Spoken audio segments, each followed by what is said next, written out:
Your mentality is heavily linked to your reality. And the fact that most people have such weak mindsets comes from the fact that they have a weak life, a weak body, a weak social circle, a weak network, a weak bank account, a weak relationship, and then their mind is weak. Well, of course. Whereas if you had a group of soldiers around you, men who were dedicated, who would ride or die with you, if you were strong, if your woman would never leave you no matter what because she idolizes you, then your mentality would be strong. Your mind would be strong by extension. So if someone comes to me and goes, I doubt myself, I usually look at them and go, yeah, I understand why. You're a little fat piece of shit. You're stupid. Of course you do. Excuses sound best to the person that's making them up. Stop feeling sorry for yourself. Get off the pity potty. Telling everybody your sad and sob stories, trying to get people to show up to your pity potties and your pity parades. If you ever see me in a Rolls Royce, a 6 or 7 star hotel, living my life to the fullest, don't get jealous of me, because I worked my ass off to get it. Nobody handed me nothing. Wake your ass up. Awaken the beast inside. It's game on. It's go season. It's time for you to take advantage of the access and the resources that you have in your country and your community. You got a problem with your life. You got a problem with your environment. Do something about it. If you want it, go get it. Every man understands you shouldn't be complaining about things you cannot change. You have to play the cards you're dealt. To be born a certain height and then to sit there and go, what do I do? I'll tell you what you do. You become the best version of yourself, just like everyone else does. Nothing about the height is in and of itself enough value for me to be a valuable man. As a man, you build your value.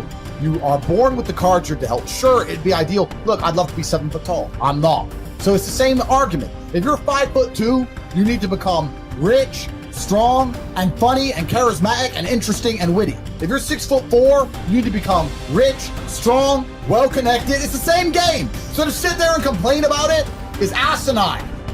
Excuses are for weak people. If you're going to make it happen, get your ass up and get to work.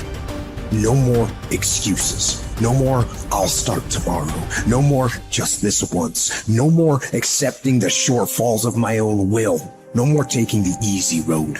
No more waiting for the perfect moment. And no more indecision and no more lies. No more weakness. Now is the time for strength. And through strength and through will and through unwavering discipline, I will become who I want to be. If you don't execute, you're not just cheating yourself, dude. You're cheating your family.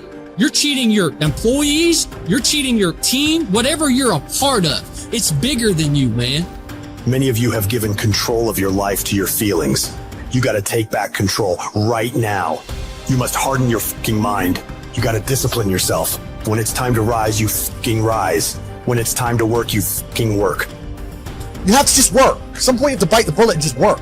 Working harder is never going to not help. No matter what scenario you're in, working harder is never going to not help you. And it's amazing that I give different versions of the same answer for 99% of the questions I'm asked. Work harder. If you have a problem, whether you're broke, whether you're out of shape, whether your friend dies, whether your girl leaves you, whether you're depressed, whatever it is, working harder is almost always the answer. So you know what you need to do. You need to do it. And what's amazing, again, it's kind of like the antidote. If you take the antidote before the poison, then you never get sick in the first place. If you're always working as hard as possible, if you're always working your ass off and trying to be the best version of yourself every single day, then you never get sick in the first place. You're already working. You're already taking the antidote. So things can't attach to you. They can't get hold of you. Working hard is the antidote to everything. So why don't you just do it in advance? Why don't your life just become work like mine? Why don't you just dedicate yourself to a cause and get up and do what you're supposed to do every single day?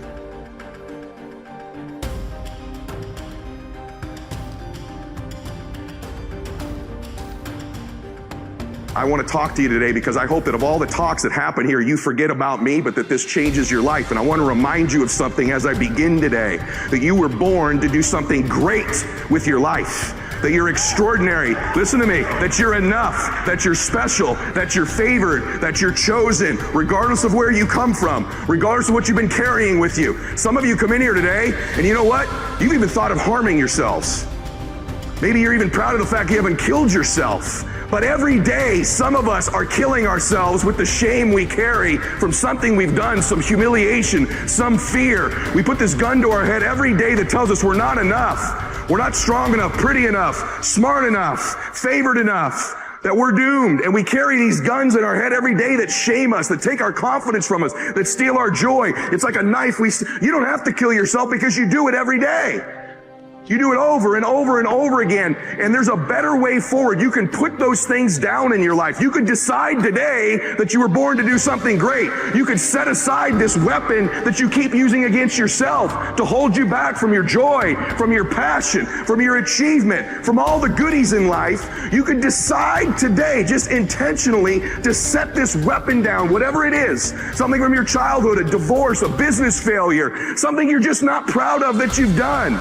Set it down. Stop using it as a weapon against yourself and realize that happened for you and not to you. I'll prove it to you. I'm a big believer in fake it till you make it.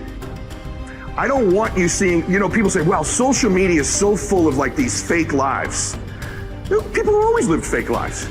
I was living a fake life way before social media came along. In fact, when I became an entrepreneur, I wanted to be somebody so bad. I wanted to be rich so bad. I thought, if I don't look successful, no one's going to listen to me. Who's going to listen to a young kid in business about how to save your money when I didn't have any? That was my own limiting belief. What's yours? You have this kind of convoluted limiting belief about why you can't do something right now that's your own BS story you keep telling yourself. How about you just drop that story? How about you just decide it's a lie, even if it is true? I'm not going to just teach you not to tap into your pain. I'm going to teach you how to do it.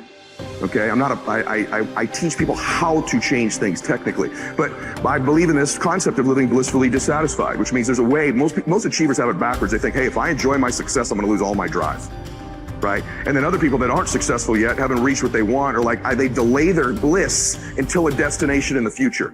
Once I get this relationship, once I make that money, once I get that car, once I have that home, then I'll let myself feel bliss. And so I teach you that the concept is you can live blissfully and still be dissatisfied. Your pathway to changing how you feel about yourself, of getting to the next level, is always giving, always giving, always giving. I have this thing I kind of run my life through that kind of is my governor on my life of when I'm trying to give and when I'm trying to make a difference for people.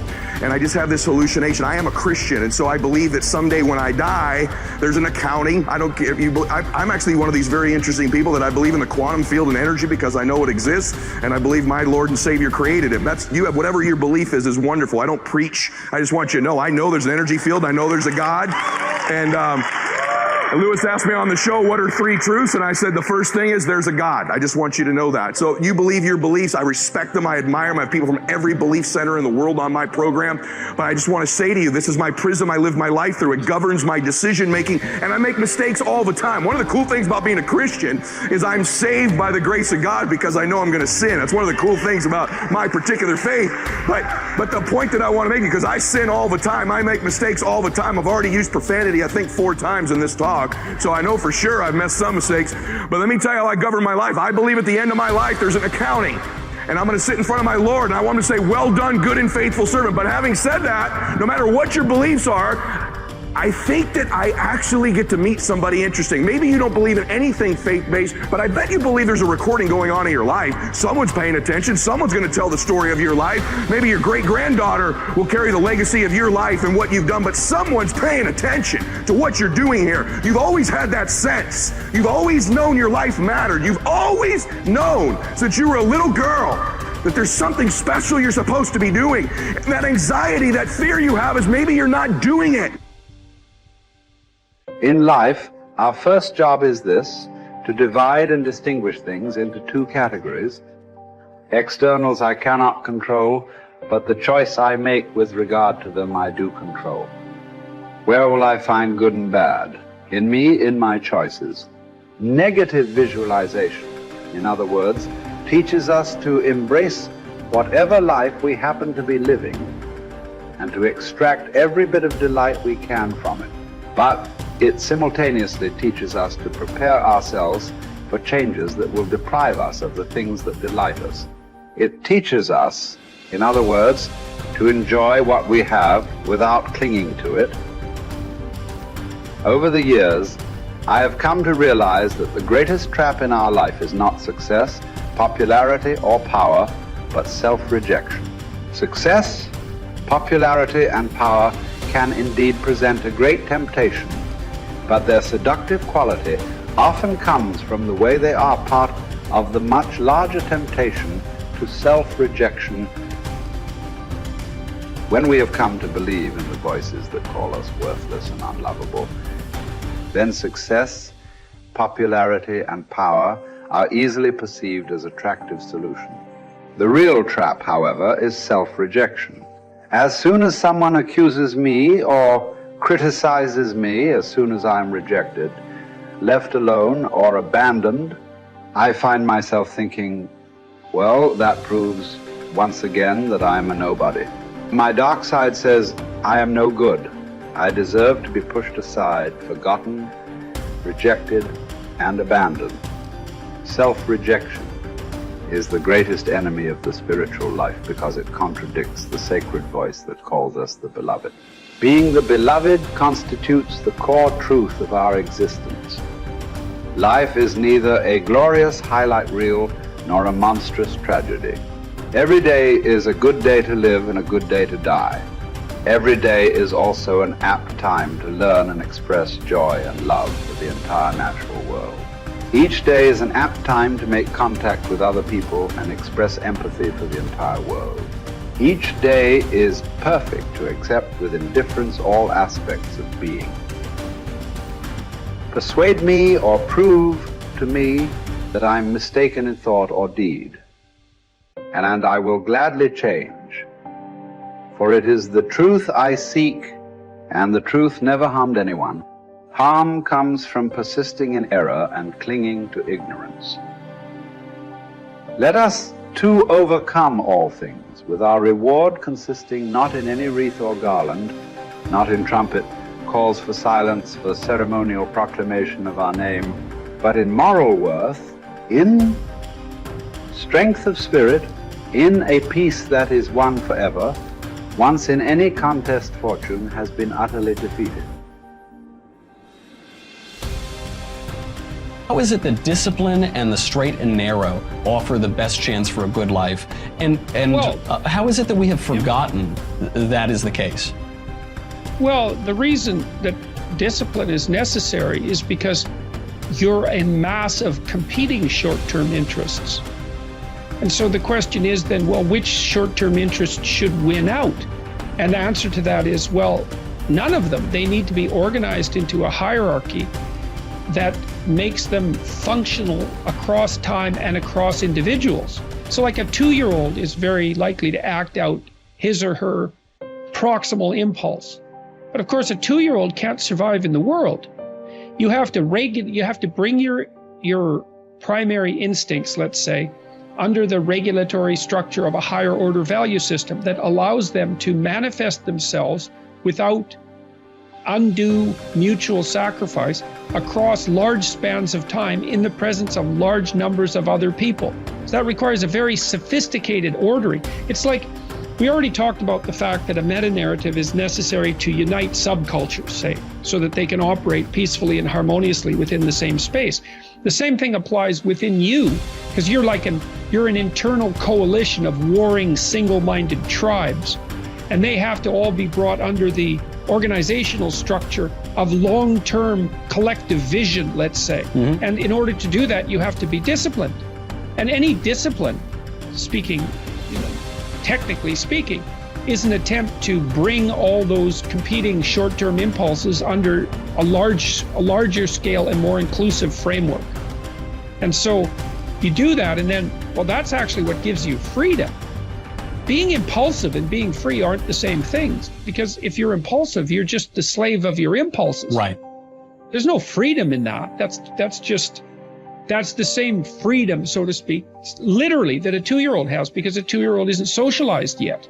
So it's a completely, that doesn't function in the sophisticated world. It doesn't work. Right. Everyone knows it.